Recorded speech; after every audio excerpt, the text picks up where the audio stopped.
bien entendu, nous avons introduit des recours au Conseil d'État. 7 au total, 6 contre les chaînes, 1 contre le CSA. Je ne reviendrai pas dans le détail, parce que, étant donné les moyens soulevés, nous ne pouvions faire autrement, procéder différemment. Ces recours, comme vous l'avez vu, étaient en train d'aboutir. Des suppléments d'instruction tombaient en effet méthodiquement, les uns après les autres, semaine après semaine, qui auraient abouti à très brève échéance au retrait des autorisations des 6 dernières chaînes de la TNT. À la fin du printemps 2014, Nicolas de Taverneau, patron de M6, cousine de RTL, ça a son importance, vient nous voir, car il s'estime avec Sister victime collatérale de nos recours.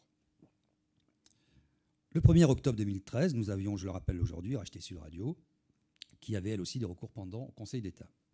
Introduit d'ailleurs avant notre rachat par le SRGP, un syndicat regroupant 3 des 4 radios généralistes, RMC, Europe 1 et RTL, et leur idée était par conséquent de se diriger vers des désistements réciproques. Bonne idée, pourquoi pas. Nous nous sommes donc vus ici même, dans le bureau du président du CSA, avec bien sûr M. Schramek, Nicolas de Taverneau, Alain Veil, Christian Latouche, président du groupe Fiducial, et moi-même qui dirige la filiale de Fiducial Média.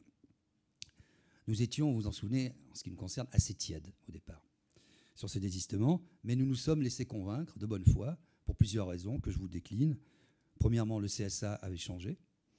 Il était entre-temps devenu une autorité administrative indépendante, dotée d'une personnalité juridique, ce qui n'était pas le cas à l'époque Sarkozy-Boyon. Effectivement, deuxièmement, il y avait des victimes collatérales eu égard à l'introduction de nos recours. Troisièmement, dans un souci d'apaisement et d'intérêt général bien compris, ces désistements faisaient sens. Ça pouvait s'entendre. Et enfin, si les recours avaient été à leur terme, le budget de la nouvelle autorité administrative n'y aurait certes pas suffi, car les chaînes auraient en effet demandé des dédommagements colossaux au CSA, plusieurs dizaines, voire centaines de millions d'euros de dédommagements. Coup de théâtre, comme dans toutes les belles histoires.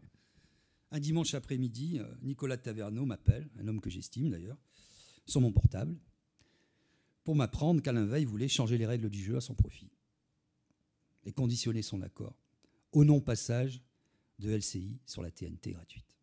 Je répète, conditionner son accord au non-passage de LCI sur la TNT gratuite. Une chaîne qu'il estimait être une grave menace pour BFM et pour son indépendance. Nous nous sommes donc revus au début de l'été 2014 et même participant au même endroit dans une séance, cette fois assez houleuse.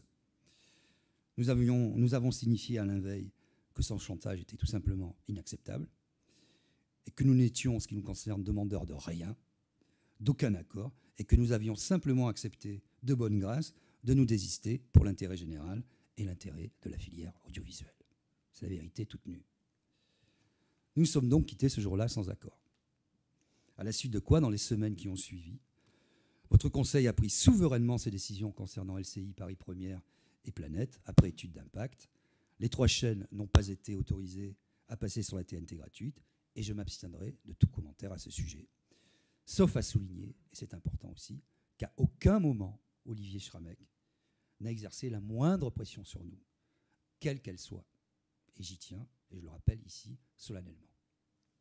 Après un été de réflexion, nous nous sommes revus, nous, c'est-à-dire les opérateurs, début septembre 2014, avec nos avocats respectifs, dans le bureau du président de M6 à Neuilly-sur-Seine, et nous avons finalement, les uns et les autres, abandonné tous nos recours. Mardi dernier encore, à l'occasion de mon audition publique, dans un autre dossier, Patrice Gélinet, mais c'est un argument que j'ai déjà entendu, je regrette qu'il ne soit pas là, mais je sais qu'il est en Nouvelle-Calédonie. C'est un argument que j'ai déjà entendu, a dit que j'étais déçu de ne pas être sur la TNT. Que je cite ceci, expliquer sans doute cela, toujours l'acrimonie, le type qui n'a pas eu sa chaîne, bon, c'est un peu court. Et que cette prétendue déception venait nourrir je ne sais quelle ire contre le CSA et contre certains opérateurs. Alors, je dois dire de façon très factuelle qu'il n'en est rien. Et que nous nous étions désistés de tous les recours. De tous les recours. Y compris contre numéro 23. C'est capital. Si on ne sait pas ça, on ne comprend pas l'histoire. Alors que rien ne nous y obligeait. Et que personne ne nous le demandait. Car numéro 23 n'est évidemment pas adhérente au SRGP. Au même titre d'ailleurs que HD1 ou Chéri 25, pour lesquels nous nous sommes également désistés. Nance Paolini ne nous a rien demandé. M. Baudecroux ne nous a rien demandé. On a décidé que si on faisait un accord, On n'allait pas se désister à moitié, ça n'avait pas de sens. Ou on fait un accord qui est un bon accord, ou on passe à autre chose et on continue nos recours.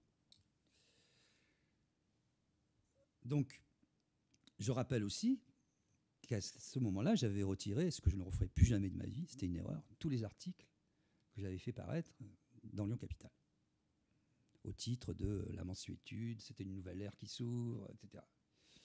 J'avais tout enlevé. Et donc, nouveau coup de théâtre, j'étais obligé de tout remettre et vous allez comprendre pourquoi. Après le tour de passe-passe que nous évoquions dès 2012, la préemption d'un canal dans le seul but d'une revente rapide à destination d'un opérateur qui sortirait du bois le moment venu, se produisit sous nos yeux, début avril 2015. La chaîne numéro 23, lanterne rouge de la TNT à l'audience infinitésimale, je rappelle que pour la première fois dans l'histoire de Médiamétrie a mesuré une chaîne à 0 téléspectateurs. Et on dit souvent 0,7, mais 0,7, c'est son pic d'audience. Elle a fait une fois 0,7, une fois 1, elle est plutôt autour de 0,03. Pour près, et on apprend donc que cette chaîne est entrée, depuis plusieurs mois sans doute, en négociation exclusive, je cite, avec le groupe d'Alain Veil, Next Radio TV, pour près de 90 millions d'euros. Ainsi, les chaînes que nous avions sauvées sans aucune contrepartie en profiteront pour se revendre immédiatement l'une à l'autre, ce qui était bien sûr le but initial. Numéro 23 au groupe Next Radio TV, qui se revendra lui-même à Altice. Donc se taire, c'eût été, une fois connaissance de ce nouvel élément, être complice, et nous ne sommes pas complices.